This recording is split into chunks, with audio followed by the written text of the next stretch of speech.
It's Matthew, and today we're going to be doing a lessons learned on installing the headers on the Shelby. And first off, what I wanted to get into was to make this a successful job, you need to order the right parts, okay? When I say that, I ordered racing headers and a racing X-pipe, which I did not know what that was. When I got on Lethal Performance's website, I assumed like, hey, I want to get the biggest headers for the Shelby, then later on down the road, if I ever do like rebuild the engine or put on a bigger blower, then I don't have to worry about that modification. So on Lethal Performance's website, they had a racing header setup. It was a 2-inch to 3.5-inch collector, and then the X-pipe was just all 3.5-inch. So ordered that from their website, and it took a long time to get in. I want to say maybe like 6 to 8 weeks. I can't remember off the top of my head, but it took a while since it was a custom piece that they had to fabricate at their shop. So once I got the headers in, I got them in the same day as a Streetcar Takeover in the spring, and I was really excited. So I did an unboxing video. I did not publish it, and it was pretty cool, very good quality of work. But when I tried to install them on the car, they were not gonna fit. I had one of my buddies named John. He helped me for about 5 hours, just when I got home from work until into the night, to put on the passenger bank headers, and they were not going on. It was way too big. So we basically stopped everything, and that's when I started contacting Kooks and Lethal on why is this not working. But there was multiple reasons why. But like I said, they were too big. They come in set like pieces, so each header, like the right and the left, I should say driver and passenger, we have 4 cylinders on each bank, and there's 2 flange sets on each bank of headers. 2 cylinders are welded up to one flange set, and same thing, another 2 cylinders are welded up to another one, and then those are separate pieces go into a collector. So each bank has 3 components, okay? And that's how you're really supposed to install these headers, which I did not know that. But once I found out by talking to people, I tried that out, and it still didn't work. So I'll get into some of the problems I had with this whole setup and kind of the corrective measures that were implemented. So from the get-go, when I got the Kooks headers in, there was no instructions whatsoever, which that kind of sucked. But it's the nature of the beast, I assume. The next thing, before I ordered the headers, I called Lethal up over the phone and asked him would this installation work on a stock Shelby, and they said yes. Okay, so I think that's probably one part of the problems is they should not have told me yes. These headers are not made for this car for street use. We'll put it this way: it's not made for street use on this car. So after having problems trying to install it, I called up Kooks, and Kooks basically asked, like how much horsepower are you putting out on that Mustang? And I'm like, it's stock, really, because that header set is made for race cars that do 2,000 horsepower. So it's kind of it's crazy. They said that with those headers, you're gonna have to possibly do some remodifications. One example would be to the steering shaft. They said I might have to get an aftermarket part to make it work to fit in those through those headers. The headers are very good quality. I just don't know how to put them in the car. I spent a lot of time trying to get them in there, and nothing was working. Besides the headers being a problem, we also had the X-pipe that was a problem. The X pipe was all 3.5 inch, from the collectors all the way, to the back.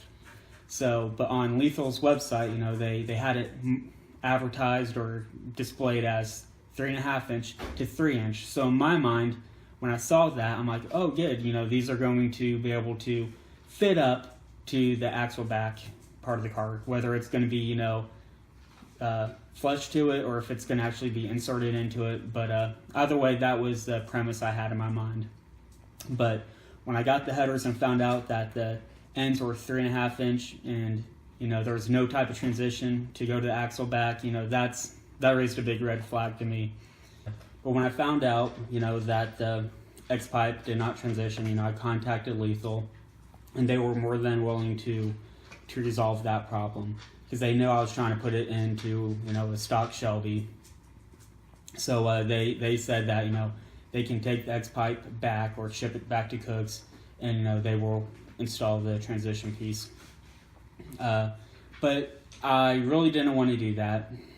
Because I was not having any luck with installing the headers, so I asked them if we could do a kind of a restocking fee on the headers and X pipe, but on their website they say that it's once you buy the pieces of equipment you can't return it. But I was fortunate enough to pay a restocking fee. They did accept that, and I think it was like a 20 to 30% restocking fee, so it really wasn't too bad. I mean, it was a big ding in the wallet, but I mean, it's lessons that you're going to learn on this. So I sent it back. They assessed the parts to make sure it wasn't damaged, and they gave me a credit. After that, right when they assessed the credit, I got with Lethal again and ordered street headers this time, the ones that you see in the installation video.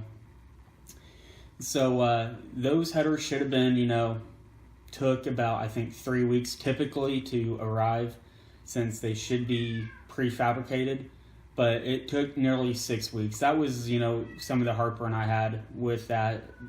That kind of sucked, but again, there's nothing you can do. You're at the mercy of the manufacturer, because who knows, they may have been sold out, nothing was on stock, and they had to make some new headers and X pipe. Another thing I want to talk about on the X pipe before we change topics is that the X pipe does not have any O2 bung holes in it. When I called Kooks up, they said that those are not included on that piece of equipment.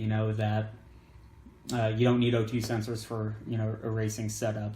So I understand that. That was good to know. But then they also mentioned that after the X pipe, they don't tie back into the axle back. They just dump the exhaust straight to the ground. So that was another good piece of information that I wish I kind of knew beforehand. So ultimately, this whole experience kind of left a somewhat sour taste in my mouth. I wish I had documentation from Lethal on saying that, they did tell me it would have worked on a stock setup like mine and be a straight bolt-on like they did over the phone. But that sucked. But ultimately, like Derek from Lethal, he helped me out tremendously to get me taken care of. And, a lot of this is ignorance on my side, but I wish, like I said, I had a little bit better guidance from them. But, Derek handled it extremely well. He got me taken care of. I would recommend anybody that, buys anything from Lethal to talk to Derek. I'm still going to shop Lethal. They did take care of me on that part of it. And they did get me the new setup that worked out, extremely well. So with this, we're going to be diving into the lessons learned. As I stated, there was a long period of time that, I could not do anything while I was waiting to get the new, street headers. So during that time, I, bought the cold air intake, the monoblade throttle body, and the end gauge. I bought the end gauge and the cold air intake from Lethal. And then the throttle body, I bought it from American Muscle. They had it on the shelf, a little bit cheaper, so I went with it. But I installed some of those components before the header install and then during the header install. But the first tip about this whole, experience that I can give you is remove that K member. I mean, it gives you so much room if you take it out of the way. I do not know how some of these people can install the headers with it already on. So that is my first recommendation, is take it off. It's going to take you some time to do it, but put in a little bit of time. It's going to save you in the long run. It's going to save you a lot of frustrations. The next item is the Egr Tube. I did not know much about it. I found out that my car had it on when I took the OEM headers off. The tube was so rigid that I could not even bend it on my vise on the workbench. And like you saw in the video, I did have to buy a blowtorch to heat it up and to make some bends on it to make it a little bit more malleable. I did buy a Egr Delete kit, for that when I found out I did have the Egr system. But when I did some research online, the Egr Delete buys you nothing at all for your car. It does not improve horsepower or efficiencies or gas mileage or anything like that. If you do install that delete kit, you will have to get a new tune for that. And I saw that some people were having issues with that delete kit. Like, the only main problem I read was that their fuel economy just went really, really low, lower than expected. So keep that in mind. I suggest, keeping that Egr system on your car. The next lesson is the bolts on the K member when you're reinstalling it. Those bolts are throwaways, so do not reuse them. As you saw in my video, I did destroy one. It was stuck in my chassis. So what I did, I took it to the Ford dealership and then had them drill it and tap it out. I was not comfortable and had no confidence in myself to do that. I watched some videos on YouTube, and I was really paranoid about breaking the tap into the bolt, and then I'd be really, really screwed if that happened. So, like I said, I took it to the dealership. They did it in one day, and it cost, I think, like $140. So it was a little bit of chunk and change. But lessons learned is those bolts are throwaways. Buy new bolts when you reinstall that K member. The biggest lesson I learned on this was the dipstick, okay?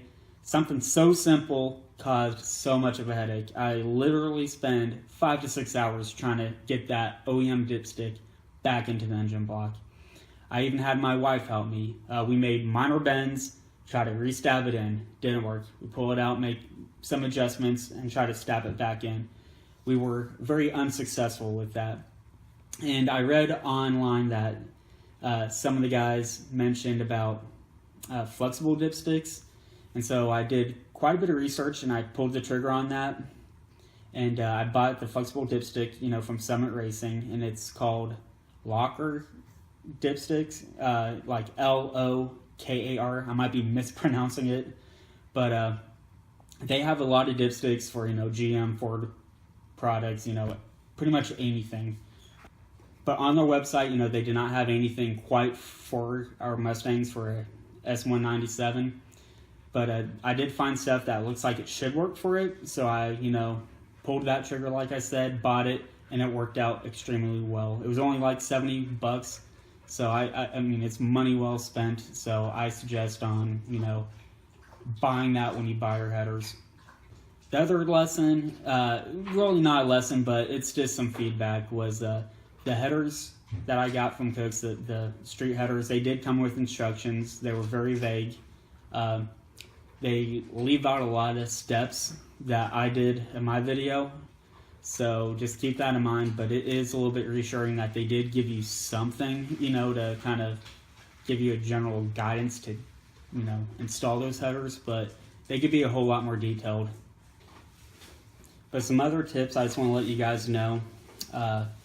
When you start the car up, make sure you have all the plugs, re-plugged in. I didn't, and it made the initial startup really crappy. But after that, the car is running pretty rich. I mean, you could smell quite a bit of gasoline. And keep in mind, I do have the N gauge, and it does have a Lund tune. And the whole premise of installing it onto the car was very easy, and Lund did an extremely good job of providing, you know, good detailed instructions how to do it. But that, you know, the second startup, I guess you can say, you know, the car was pretty rich. I mean, you could smell the gasoline. It idled kind of funny, and it did, you know, the N-Gage did provide several codes that it was picking up.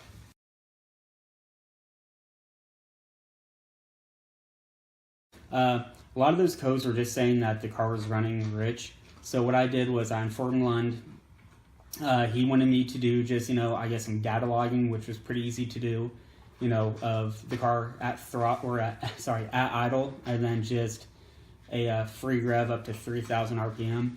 Sent him that data log. He sent me a tune, and then he wanted me to do some more data logging of, you know, cruising at 40 miles an hour and then going wide open throttle.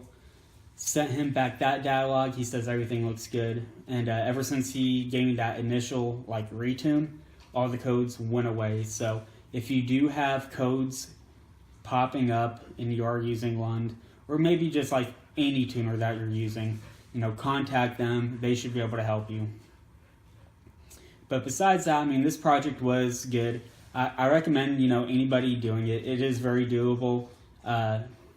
Seriously, it would probably take like 2 weekends for, you know, someone not experienced like myself. You know, if I had all the right parts and didn't go through all the hoo-ha and getting the racing headers, you know, probably 2 weekends and it would have been on. But, you know, you guys just let me know if you need any help or any questions answered, you know, on this install, and I'll be happy to help you guys. But with that said, I'm going to let you guys go, and we'll see you on the next video.